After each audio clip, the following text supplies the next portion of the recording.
Exercise 5.1 question number 2. Write first four terms of the AP when the first term A and the common difference D are given as follows. Question number 2 में हमें AP form करनी है, first four terms लिखनी है AP की। तो इसके लिए हमें फर्स्ट टर्म भी गिवन है और कॉमन डिफरेंस भी दिया गया है। तो इसके लिए यहाँ फर्स्ट टर्म हो गई 10। फोर टर्म्स हमने लिखनी है तो फर्स्ट टर्म तो हमें मिल गई। तो सेकंड टर्म A2 यहां पर हो जाएगा A प्लस डी। तो A है यहां पर 10 प्लस कॉमन डिफरेंस है यहां 10, तो इज इक्वल टू 20। तो ये हो गई सेकंड टर्म। आगे A3, तो इसके लिए हो जाएगा A प्लस 2D।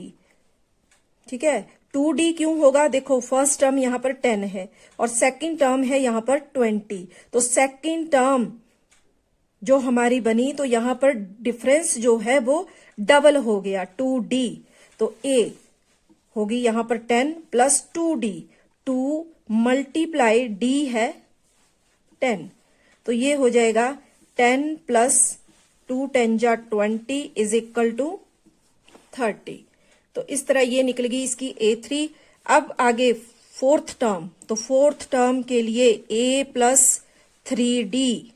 तो इसके लिए फर्स्ट टर्म है यहां 10 प्लस 3 मल्टीप्लाई D जो कि है 10। तो ये हो जाएगा 10 प्लस 30 इज इक्वल टू 40।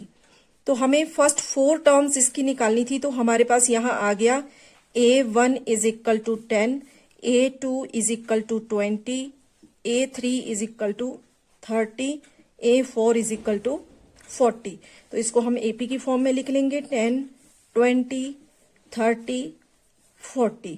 तो ये हो गई first four terms of n AP।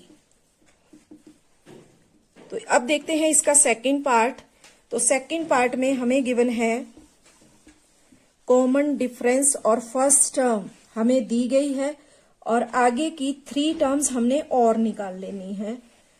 तो इसमें हमारे पास है इसके सेकंड पार्ट में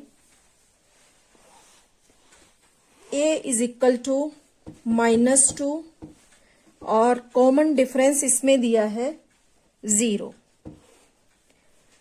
ठीक है, तो यहां A1 तो हमें गिवन है -2 और A2 के लिए हम यहां लगा लेंगे A प्लस डी। तो -2 प्लस डी है यहां पर 0। तो -2 प्लस 0 ये तो -2 ही रहेगा। इसी तरह A3 तो उसमें भी A प्लस 2D हो जाएगा। तो यहां A -2 है प्लस 2 मल्टीप्लाई D 0 है। तो ये भी -2, 2 इंटू 0 0 होगा। तो -2 प्लस 0 फिर से रह गया यहाँ -2। तो इसी तरह A4 के लिए भी हम A प्लस 3D इस तरह से करके A -2 प्लस 3 इंटू डी यहाँ पर 0 है। तो 0 से किसी नंबर को मल्टीप्लाई करते हैं तो 0 ही आता है। तो ये फिर से -2। तो इनकी हमारे पास AP फॉर्म हुई first four terms. First term थी यहां पर -2, सेकंड टर्म भी -2, थर्ड टर्म -2, फोर्थ टर्म भी आई यहां पर -2। तो इस तरह फर्स्ट फोर टर्म्स जो है इनमें डिफरेंस 0 था, इसलिए first second third fourth term जो होंगी वो बिल्कुल सेम होंगी क्योंकि डिफरेंस इसमें 0 है। ठीक है, तो ये हो गया इसका सेकंड पार्ट। अब देखते हैं इसका थर्ड पार्ट। तो थर्ड पार्ट में हमें यहां पर दिया गया है A is equal to 4 and common difference दिया है -3। तो इसमें भी हमें फर्स्ट फोर टर्म्स निकालनी है। तो फर्स्ट टर्म तो यही हो जाएगी A1 इज इक्वल टू 4 और इसके लिए डिफरेंस है -3।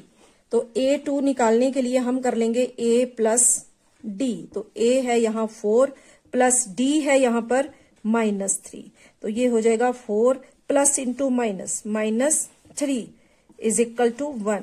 तो A2 आ गया यहां पर 1। आगे देखते हैं A3।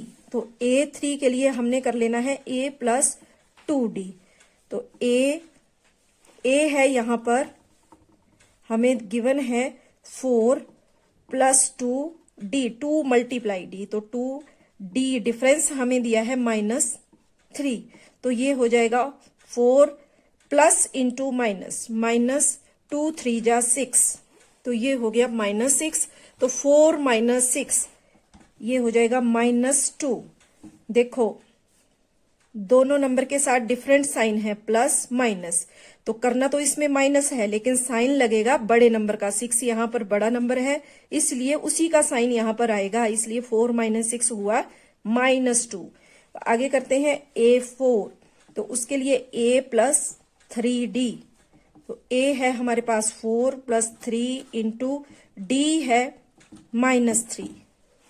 तो फिर से इसको आगे सॉल्व करेंगे तो ये हो जाएगा 4 प्लस इंटू माइनस, -9, तो यहां आ जाएगा -5। तो इस तरह हमारे पास फर्स्ट 4 टर्म्स आ गई। यहाँ A1 है 4, A2 आ गया हमारे पास 1, A3 आ गया -2 और A4 आ गया -5। तो यहाँ एपी फॉर्म हो रही है। फर्स्ट टर्म हो गई यहाँ पर 4, सेकंड टर्म हो गई 1, थर्ड टर्म हो गई -2 एंड फोर्थ टर्म हो गई -5। तो इस तरह से एपी फॉर्म हो गई। रिमेनिंग पार्ट्स हम नेक्स्ट वीडियो में सॉल्व करेंगे। Thank you.